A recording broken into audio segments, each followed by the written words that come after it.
తులసీదాస్ గారు చెంబుతో కాసిన నీళ్లు తీసుకొచ్చి రావి చెట్టు మొదట్లో పోసి రావి చెట్టు కింద కూర్చుని తపస్సు చేస్తుండేవారు. ఆ రావి చెట్టు మొదట్లో గంగ నీళ్లు పోస్తుంటే గంగాజలం తగిలిందో ఏమో ఒక బ్రహ్మరాక్షసుడు పైనుంచి కిందకి దిగాడు. బ్రహ్మరాక్షసుడు అంటే ఎవరు అనుకుంటారేమో, వేదం చదువుకుని కూడా దొంగతనాలు లాంటివి చేసి బ్రతికిన వాళ్ళు బ్రహ్మరాక్షసులు అవుతారు. అటువంటి బ్రహ్మరాక్షసుడు క్రిందకి దిగి అన్నాడు, నువ్వు నాకు మహోపకారం చేశావు, ఎప్పటి నుంచో ఈ చెట్టు మీద పడున్నాను. నువ్వు గంగాజలాన్ని తెచ్చి ఈ చెట్టు మొదట్లో పోసినప్పుడు గంగాజల స్పర్శ చేత నా పాపం శమించింది. నేను సాధారణ రూపాన్ని పొందాను. నీకు నేను ప్రత్యుపకారం చెయ్యాలనుకుంటున్నాను. నీవు రామదర్శనం కోసం పరితపిస్తున్నావు. నీకు రామదర్శనం కావాలి అంటే చేయించగలిగిన వారు హనుమ ఒక్కరే. హనుమ రోజు వస్తుంటారు. ఎక్కడికొస్తారో తెలుసా?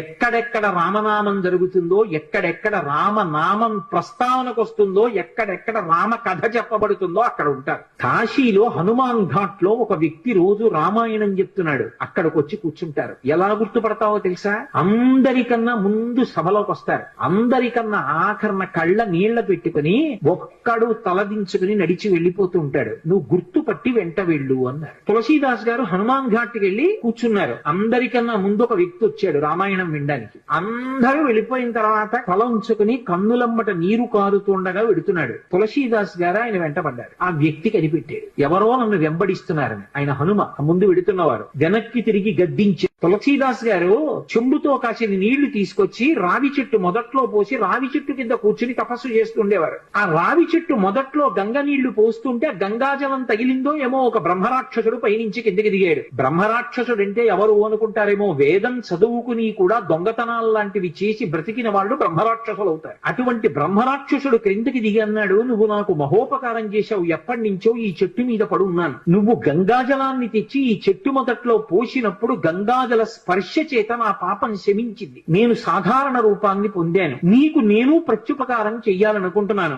నీవు రామదర్శనం కోసం పరితపిస్తున్నావు. నీకు రామదర్శనం కావాలి అంటే చేయించగలిగిన వారు హనుమ ఒక్కరే. హనుమ రోజు వస్తుంటారు. ఎక్కడికొస్తారో తెలుసా?